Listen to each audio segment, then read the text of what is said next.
Salam, hər vaxtınız xeyir olsun.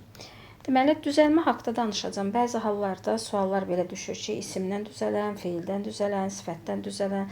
Bir çox yerlərdə rast gəlmişəm, uşaqlar gedir, kökü götürür.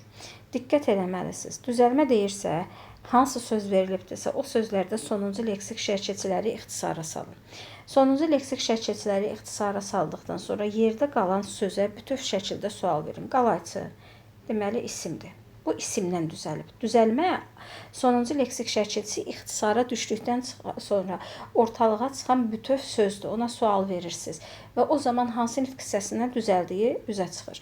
Amma kökə baxın dedikdə, məsələn, təbii ki, sözün kökü burada qalaydı. Qalay da hansıdır? İsimdir.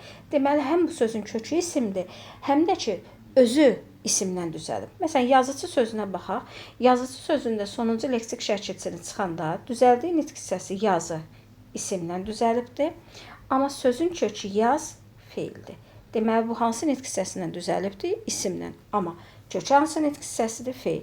Bir də təkrar edirəm. Əgər tapmaq istəyirsinizsə, sonuncu leksik şərkəçisini ixtisara salın və ondan sonra yerdə qalan sözə bütöv şəkildə sual verin.